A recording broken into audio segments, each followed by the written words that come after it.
ప్రభువునందు ప్రియ దేవుని బిడ్డలారా, ప్రభు పేరట మీకు వందనాలు తెలియజేస్తున్నాను. దేవుడిచ్చిన ఈ గొప్ప ఆధిక్యతను బట్టి వందనాలు చెల్లిస్తున్నాను. ఈ 2025 సంవత్సరంలో ఈ ఏప్రిల్ మాసంలో మనం ప్రవేశించాం. ఏప్రిల్ మాసం అంటే ఇది క్రైస్తవులకు ఒక గొప్ప నెల. ఇందులో అనేక సంఘటనలు. మరి ప్రజలంతా 40 రోజులు ఉపవాస దీక్షలో ఉన్నారు. ప్రార్థనలు ప్రతి మందిరంలో ప్రతి రోజు రాత్రి ఉపవాస ప్రార్థనలు జరుగుతున్నాయి. ముమ్మరంగా సాగుతుంది సేవ. ప్రభు త్వరగా రాబోతున్నాడు కనుక సేవకులు ఎంతో దీక్షతో పట్టుదలతో సంఘం అంతా కలిసి ప్రార్థన చేస్తున్నారు. కనుక అందరికీ శుభాభివందనాలు తెలియజేస్తున్నాను. మరి నెలలో 13వ తారీఖు మట్టలాదివారం యేసయ్య యెరూషలేము పట్టణ ప్రవేశం. తన సుదీర్ఘ జీవిత చరిత్రలో ఆయన ఆ పట్టణంలోకి వెళుతున్నాడు, ఆలయానికి వెళుతున్నాడు, ఆలయాన్ని శుభ్రం చేయడానికి. కనుక ఆ రోజు యెరూషలేము పట్టణం అంతా సంతోషం, ఆనందం. కనుక ఆ చరిత్ర చెప్పుకుంటారు. మట్టలాదివారం యేసయ్య గాడిద మీద ఆ యెరూషలేము పట్టణంలో ప్రవేశించాడు. రెండవదిగా 18వ తారీఖు ఈ నెల గుడ్ ఫ్రైడే. ఏ దేవుడైతే మానవుల కోసం, మానవ పాపాల పరిహారం కోసం భూలోకానికి వచ్చి తన ప్రాణం పెడతాడని శాస్త్రాలు వేదాలు ఘోషించాయో ఆ విధంగా యేసయ్య ఆ రోజు సిలువలో ఆయన మరణమైన రోజు. కనుక అది గుడ్ ఫ్రైడేగా క్రైస్తవులు మరి ఘనముగా జరుపుకునే రోజు. కనుక ఎవరు పాపాత్మల కొరకు ప్రాణం పెడతారు? మంచి వారి కోసం ప్రాణం పెట్టేవాళ్ళు ఉన్నారు, అది పెట్టడం సమంజసమే. కానీ పాపాత్మలకు ఎవరు ప్రాణం పెడతారు? పాపను రక్షించడానికి దేవుడు యేసయ్య రూపంలో లోకానికి వచ్చాడు అని ఆ రోజు మరి భక్తులంతా మందిరాలలో మరి దీక్ష చేస్తూ ఉంటారు. యేసయ్య చెప్పిన మాటలు జ్ఞాపకం చేసుకుంటూ ఉంటారు. ఆ తర్వాత సండే 20వ తారీఖు ఈ నెల ఈస్టర్ పండుగ.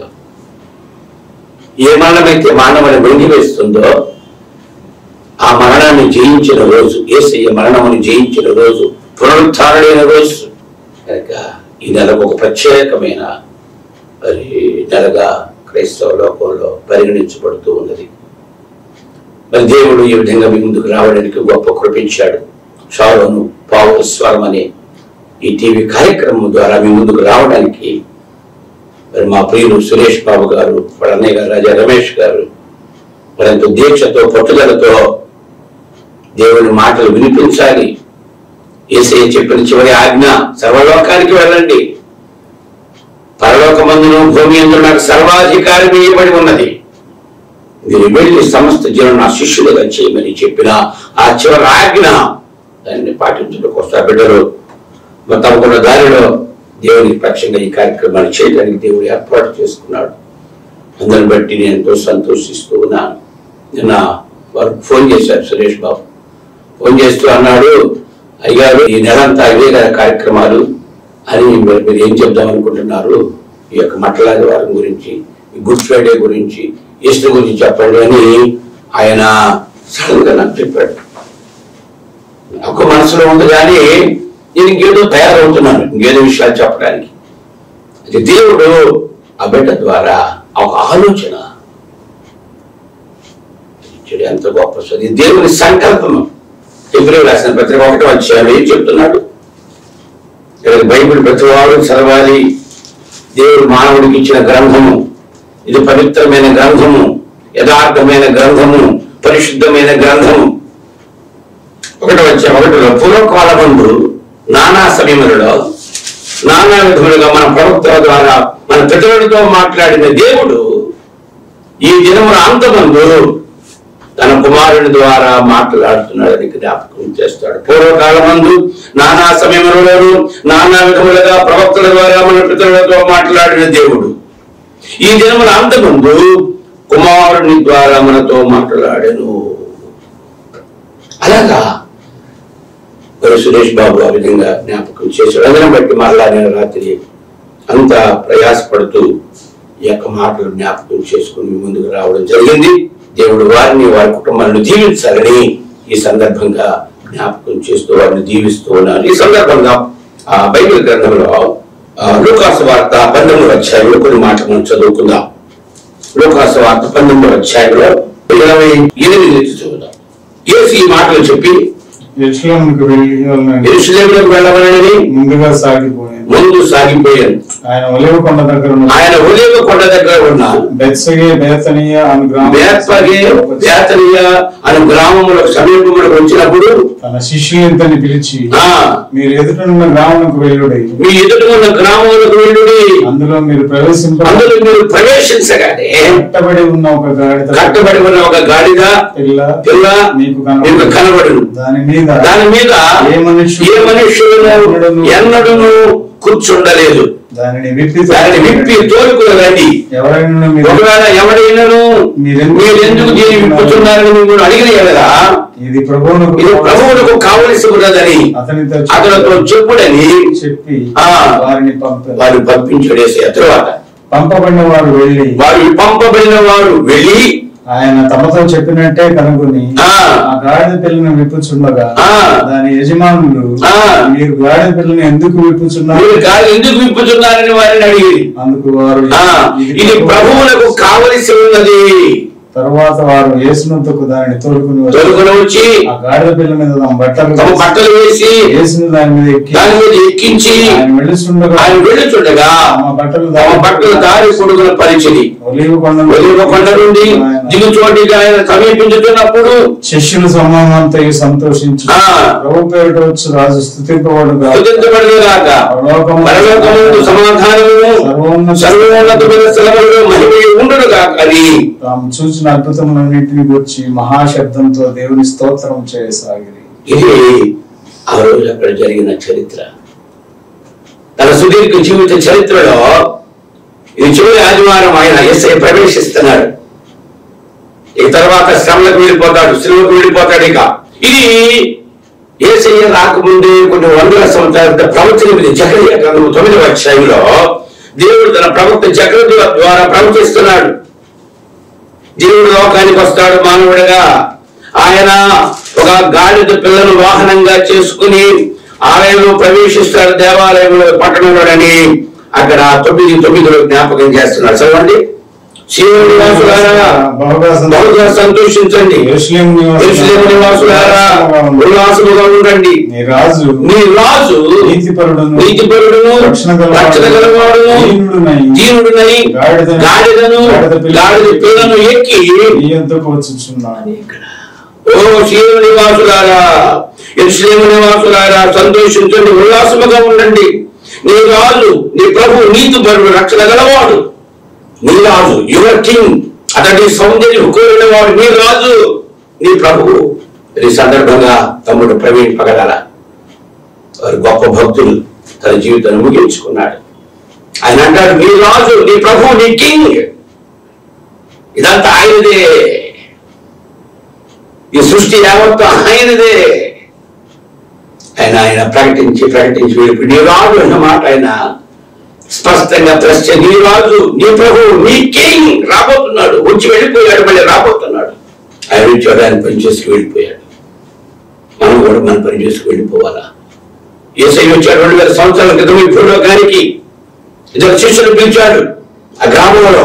మీరు ఎదురు కనిపిస్తున్న గ్రామానికి వెళ్ళండి, అక్కడ ఒక గాడిద పిల్లలు కట్టబడి ఉన్నాయి, వాటిని విప్పి తోడుకురమ్మన్నాడు. ప్రవచనం నెరవేరాలి. నేను ప్రవచనం నెరవేర్చడానికి వచ్చానన్నాడు యేసయ్య. దేవుడు లోకానికి వస్తాడని అన్ని గ్రంథాలు, మతాలు, శాస్త్రవేత్తలు, ఋషులు చెప్పారు.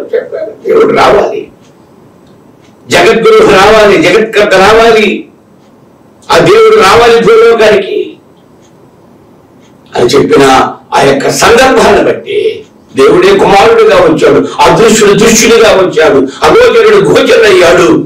ఈ ప్రపంచ నడిబొడ్డు మధ్య ధరాసముద్రం ప్రక్కన ఆ యొక్క బెత్లెహేం గ్రామంలో పుట్టి ఆ యెరూషలేము పట్టణంలో ఆ ప్రాంతాల్లో నడయాడాడు.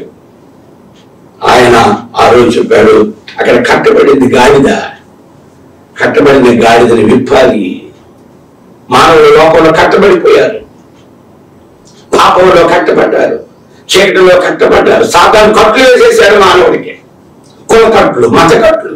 ఈ కట్ల నుంచి విడుదల కలిగించాలి, పాపము నుంచి విడుదల కలిగించాలి. శాపం నుంచి విడుదల కలిగించాలి. అది బతికుందే కానీ కట్టబడింది కనుక దాన్ని విప్పండి. ఇంతవరకు దాని మీద ఎవరు కూర్చోలేదు. ఎందుకంటే సాధారణంగా మరి గుర్రాలను ఉపయోగిస్తారు కానీ గాడిద చాలా తక్కువగా ఉపయోగిస్తూ ఉంటారు. ఎందుకంటే అది బలహీనమైనది, ఎన్నికలేనిది, చుట్టేకినది, బరువు మోసేది. ఇటువంటి గాడిదని దేవుడు ఈ బలహీనమైన గాడిదని, తృణీకరించబడిన గాడిదని ఆయన తన వాహనంగా చేసుకున్నాడు. ఈ మొదటి రాకడ, యేసయ్య రాకడలు 3 రాకడలు మీరు చెప్పుకుంటారు. ఒకసారి వచ్చి వెళ్ళిపోయాడు, గాడిదను వాహనంగా చేసుకున్నాడు, ప్రవక్త జకరియా చెప్పినట్లుగా. రెండవది ఆయన మేఘారుడుగా రాబోతున్నాడు మధ్యాకాశానికి. ఒకసారి వచ్చి వెళ్ళిపోయాడు, పాపం కొరకు తన యొక్క జీవితాన్ని ప్రాణంగా పెట్టి చనిపోయి తిరిగి లేచి పరలోకి వెళ్ళిపోయాడు. అప్పుడు గార్ధమాన్ని బలహీనమైనది, తృణీకరించబడింది, ఎన్నికలేనిది. 32వ కీర్తనలో 9 చూడండి. బుద్ధి జ్ఞానం లేని గుర్రము వలనైనను కంచర గాడిద వలనైనను మీరు ఉండకుడి. ఇకంతట కంచర గాడిద, బుద్ధి జ్ఞానం ఉండబట్టానికి. యోబు గ్రంథం 39 5 చదవండి. యోబు గ్రంథంలో 39వ అధ్యాయంలో 5వ వచనంలో చెప్తున్నాడు, అడవి గాడిద స్వేచ్ఛగా పోలించిన వాడెవడు, అడవి గాడిద కట్లను విప్పిన వాడెవడు, నేను అరణ్యమును దానికి ఇల్లుగాను ఉప్పు పరుపునికి నివాస స్థలముగా నియమించింది. పట్టణపు కోలాహలది తిరస్కరించును, పట్టణంలో రాదుది, తోలువాని కేకలది వినదు, పర్వతముల పంక్తియే దానికి ప్రతి విధమైన పచ్చని మొలకలను అది వెతుకుతుంది. చాలు. అడవి గాడిద స్వేచ్ఛగా పోనిచ్చిన వాడు ఎవడు, అడవి గాడిద కట్లను విప్పిన వాడు ఎవడు, నేను అరణ్యములో దానికి ఇనుప పరగా చేశాను అంటాడు. ఇటువంటి పరిమాణ గాడిద, అడ్డడి గాడిద, కందర గాడిద, అడవి గాడిద అంటున్నాడు. 24 ఇర్మియా గ్రంథము. అరణ్యములకు అలవాటు పడిన అడవి గాడిద అది దాని కామాతులకు గాలి పీల్చును, కలుసుదని తిప్పుగలవాడెవడు, అరణ్యములకు అలవాటు పడిన అడవి గాడిద, బుద్ధి జ్ఞానం లేని కంచరి గాడిద. దీని రోజు విప్పమంటున్నాడు దేవుడు. యేసయ్య విప్పండి దాన్ని, అది బంధించేశాడు. దాన్ని యజమానుడు బంధించేశాడు. ఆ యజమానుడు సైతాను లోకంలో మానవులని బంధించేశాడు. పాపంలో చీకటి దాన్ని విడిపించడానికి యేసయ్య లోకానికి వచ్చాడని ఉదయకాస్తమిలో జ్ఞాపకం చేస్తున్నాను. యెషయా గ్రంథంలో 61వ అధ్యాయంలో యేసయ్య గురించి ఒక చక్కని ప్రవచనాన్ని యెషయా గారు జ్ఞాపకం చేస్తున్నాడు. యెషయా గ్రంథము 61వ అధ్యాయంలో మొట్టమొదటి, ప్రభువు యెహోవా ఆత్మ నా మీదికి వచ్చి ఉన్నది, దీనులకు సువర్తమానం ప్రకటించుటకు యెహోవాను అభిషేకించెను, నలిగిన హృదయము గల వారిని దృఢపరచుటకును, చెరలో ఉన్న వారికి విడుదలను, బంధించబడిన వారికి విముక్తిని ప్రకటించుటకు, యెహోవా హితవచనమును ప్రతిదండన దినమున ప్రకటించుటకు. నలిగిన హృదయము గల వారిని దృఢపరచుటకు, చెరలో ఉన్న వారికి విడుదల కలిగించడానికి, బంధించబడిన వారిని విముక్తి ప్రకటించడానికి యేసయ్య లోకానికి వచ్చాడు. ఈ గాడిద కట్టుబడి ఉంది. అసలు గాడిద సంగతి మనం ఆలోచన చేస్తే నిర్గమకాండలో ఒకసారి మనం చూడాలి. 13వ అధ్యాయంలో 1 చదవండి.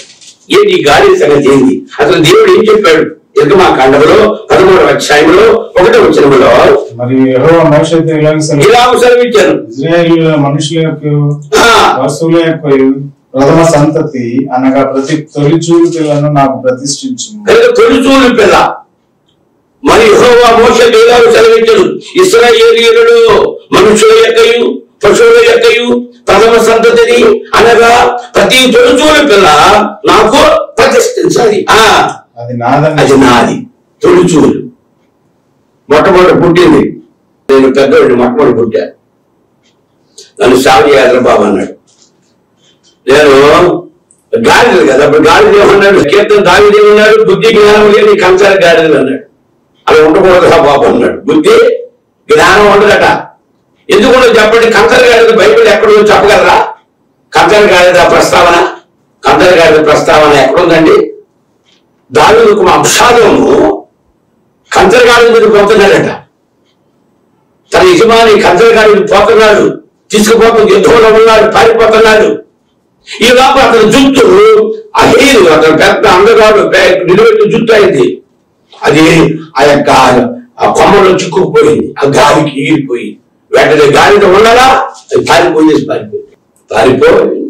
ఇలా ఒక ఏలాడుతున్నాడు, యోగం వచ్చాడు, చంపేశాడు. కంకర గాడిద దాని బుద్ధి యజమాని సంరక్షించాలి జ్ఞానం లేదు.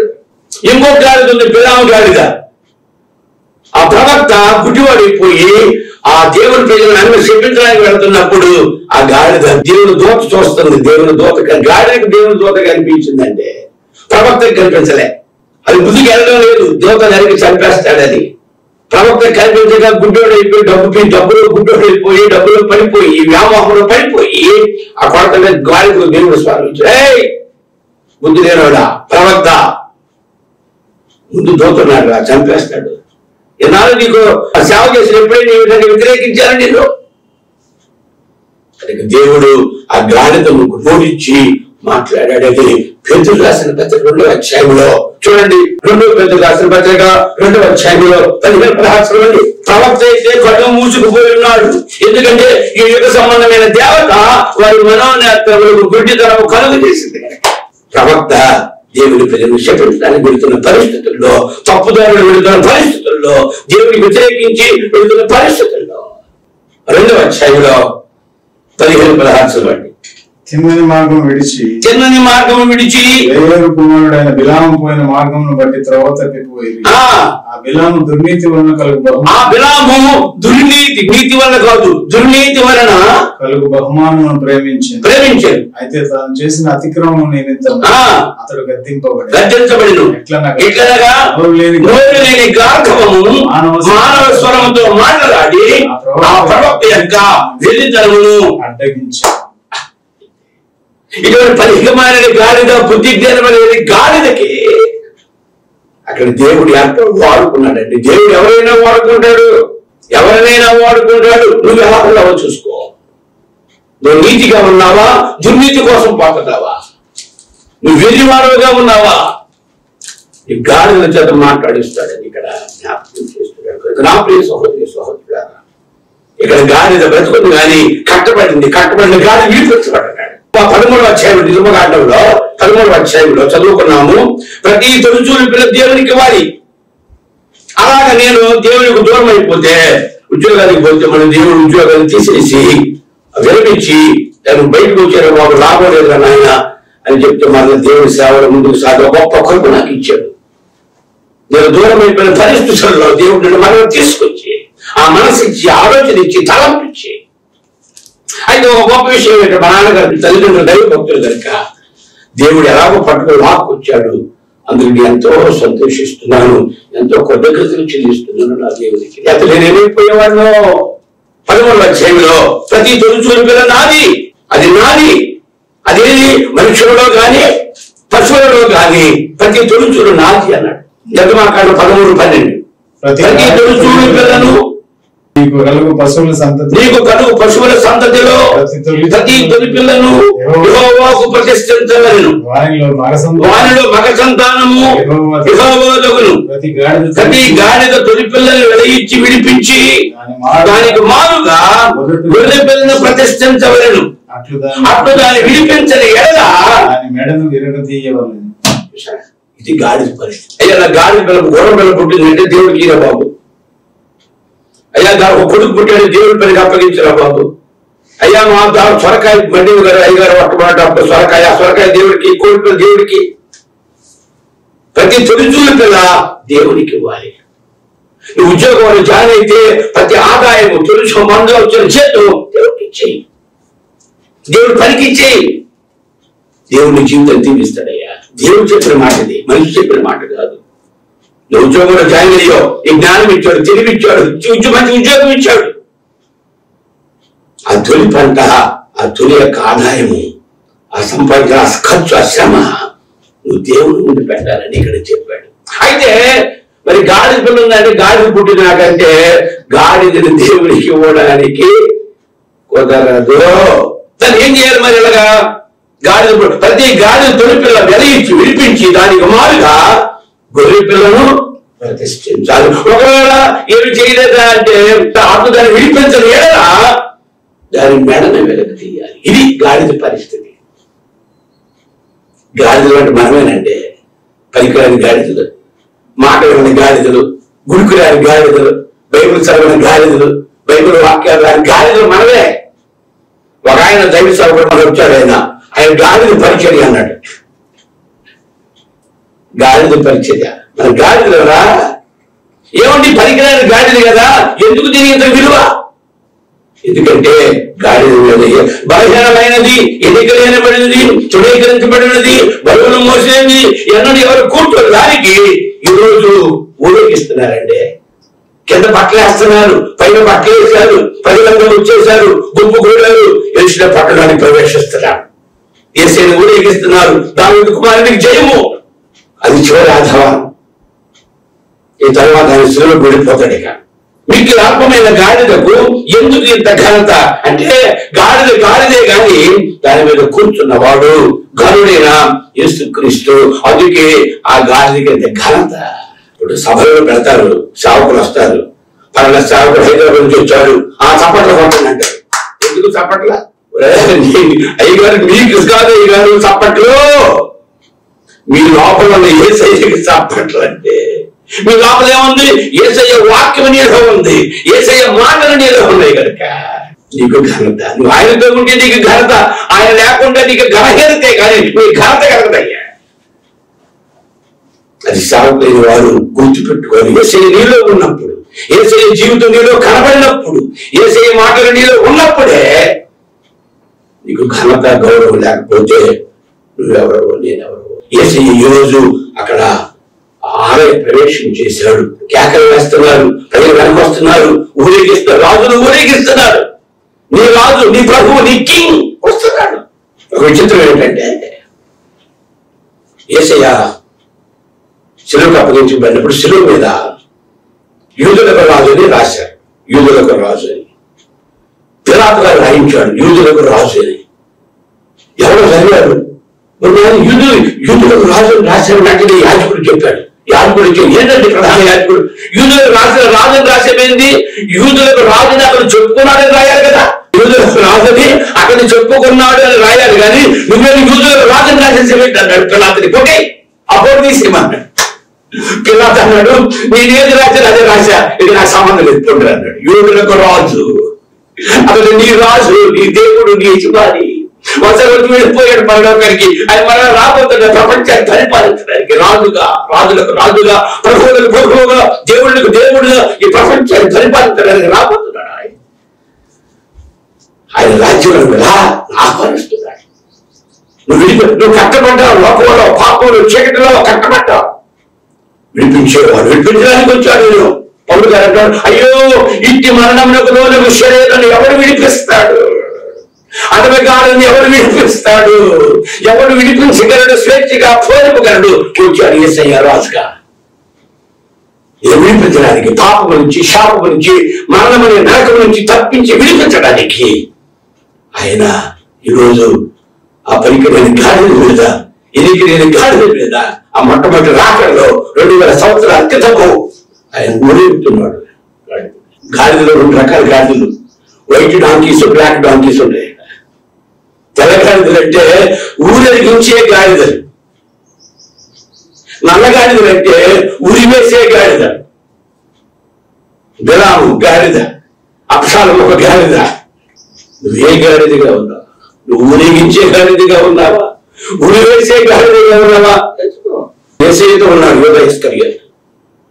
ఆయన అన్వేషాడంతే, 30 వెండి నాణ్యాలకి అన్వేషాడు. గాడిద, డబ్బు గాడిద అయిపోయాడు. 7 సంవత్సరాలు యేసయ్యతో తిరిగాడు. యేసయ్య బోధన విన్నాడు, సువార్త విన్నాడు, అద్భుతాలు చూశాడు. అయినప్పటికీ డబ్బు కోసం, నువ్వు దేని కోసం అమ్ముడుపోతున్నావు? ఎందుకు చేస్తున్నావు? మిమ్మల్ని బట్టి నా నామ అవమానపరచబడుతుంది అంటున్నాడు కనుక నా ప్రియ సహోదరి సహోదరుడా, ఈ మట్టలారి వారి రోజున యేసయ్య ఆ గాడిదకి, విలువ లేని గాడిదకి విలువడానికి ఇక్కడ జ్ఞాపకం కనుక మనమందరము ప్రభువును మోసే గాడిదలుగా ఉండాలి. అప్పుడే మనకు ఘనత. నేనేమని ఉన్నానో అదంతా ఆయన కృపని పౌలు గారు సమర్పించుకున్నాడు కనుక గాడిద పూజకు పనికిరాదు, సేవకు పనికిరాదు, దానికి అదృష్టం లేదు, దాని మెడ విరగదీయమన్నాడంతే. అయితే దాన్ని బ్రతికించాలంటే దానికి వెల ఇచ్చి గొర్రె పిల్లలను బలివ్వాలి. అలాగే చూడండి కొన్ని అసలు ప్రతి 1వ అధ్యాయంలో 26 నుంచి చదవండి. సహోదరులారా, మిమ్మల్ని పిలిచిన పిలుపును చూడుడి, మీలో లోకరీతిని జ్ఞానులైనను ధనులైనను గొప్ప వంశకుమారులను అనేకులను పిలవలేదు. కానీ ఏ శరీరియు దేవుని ఎదుట అతిశయింపకుండునట్లు జ్ఞానులను సిగ్గుపరచుటకు లోకమందుండి వెర్రి వారిని దేవుడు ఏర్పరచుకొని ఉన్నాడు. బలవంతులైన వారిని సిగ్గుపరచుటకు లోకములో బలహీనుడైన వారిని దేవుడు ఏర్పరచుకున్నాడు. ఎన్నికైన వారిని వ్యర్థము చేయుటకు లోకములో నీచులైన వారిని, తృణీకరించబడిన వారిని, ఎన్నిక లేని వారిని దేవుడు ఏర్పరచుకుని ఉన్నాడు. అయితే ఆయన మూలముగా మీరు క్రీస్తు యేసునందు ఈ గొప్ప కృప ఎక్కించాడు. ఆయన ఊరేగించే కృప ఎక్కించాడు. ఆయన కనపరిచే కృప ఎక్కించాడయ్యా. నీ కృపని అర్థం చేసుకోకు. ప్రవీణ్ పగడాల తన జీవితాన్ని ఆయనకి అంకితం చేశాడు. నీకున్నది ఒకటే జీవితం, అదైనా అశాశ్వతం. క్రీస్తు కొరకు ఏం చేస్తావు? పౌరున్నాడు, నేను బ్రతికినా సత్యనా దేవుడు మహిమపరచాలి. ఈరోజు ఈ కట్టబడిన గాడిద విడిపించడానికి యేసయ్య చెప్పాడు, వెళ్ళండి దాన్ని విడిపించండి. ఎవరైనా ఒకరు అడిగారా ఎందుకు విడిపిస్తున్నారు? అక్కడే ఉండమండి, సావనివ్వండి. లేదు లేదు, అది ప్రభువు కావాలరా. ఈ రోజు నువ్వు దేవునికి నువ్వే పరిస్థితుల్లో ఉన్నా, నువ్వు ఎలాంటి వాడవైనా నువ్వు దేవునికి కావాలి. నువ్వు దేవుని బిడ్డవు, నువ్వు విలువ పెట్టి కొనబడిన వాడివి. ఆయన ప్రాణం పెట్టారు, ఆయన రక్తధార పోసి నిన్ను కొనుక్కున్నాడు కనుక, మీరు మీ సొంతం కాదు కనుక. ఈ దేవుడిని సృష్టించి పోషించి నడిపిస్తున్నాడు. ఆ దేవుని యొక్క ఆయన పోసేవాడు. సొలొమోను పల్లకి వస్తున్నది, 60 మంది శూరుడు జరిగిన పరివారం రాత్రి వేళ పల్లకిని మోసుకొస్తున్నారు. ఆ పలకని మోసేవాళ్ళు, ఆ పలకని కాసేవాళ్ళు. 60 మంది శూరులు రాత్రి భయం చేత ఖడ్గాలు ధరించి వస్తున్నారని పరమేశ్వరం చెప్తాడు కనుక. నా ప్రియ సహోదరి సహోదరులారా, ఈరోజు యేసయ్య గాడిదను విడిపించినట్లుగా మనల్ని కూడా విడిపించడానికి సిద్ధంగా ఉన్నాడు. నువ్వు సిద్ధంగా ఉన్నావు? ఎంత గొప్ప అదృష్టం ఆ గాడిదకి. అది నడగదీయవలసిన గాడిద, అది పనికిరాని గాడిద, బుద్ధి లేని గాడిదనే. సృష్టికర్త తన ఎంతో మంది లోకంలో రకరకాల సింహాలు, పురులు, ఏనుగులు వాహనంగా చేస్తారు. So called God's. యేసయ్య ఒక బలహీనమైన ఎన్నికలేని గాడిదను వాహనంగా చేసుకుని దానికి కొత్త జీవితాన్ని ఇచ్చాడు. కనుక ఈ సమయంలో నీకు నా ఒక కొత్త జీవితాన్ని పరలోకాన్ని ఇవ్వబోతున్నాడు. ప్రార్థిస్తాం. మమ్మల్ని మిక్కిలిగా ప్రేమించిన మా పరలోక యేసయ్యనికి స్తోత్రాలు. నేను 13వ తారీఖు మాట్లాడి మనం జరగబోతున్నారు. రోజు బిడ్డలు ఊరేగిస్తున్నారు. యేసయ్య ఊరేగించాలి, అది కనపరచాలి, కీర్తించాలి. మా కోసం లోకానికి వచ్చి మా కోసం పాపాల పరిహారం కోసం బలిపోవడానికి సిద్ధంగా ఉన్న యేసయ్యని మేము ఘనపరచాలని జ్ఞాపకం చేశాం. వీళ్ళని దీవించండి. స్థాపన కట్టులు, కులకట్టులు, మతకట్టులు పాపకు విడిపించి నీ రాజ్యానికి సిద్ధపరచమని యేసయ్య శక్తి కలిగిన నామమును వేడుకొనిచున్నాను తండ్రి. ఆమేన్. మన ప్రభువును రక్షకుడు యేసయ్య కృపయు, తండ్రి దేవుని ప్రేమయు, పరిశుద్ధాత్మ సహవాసము నిరంతరం మీ కుటుంబాలకు మీకు తోడుగా ఉండి అధికముగా వర్ధన చేయను గాక. ఆమేన్.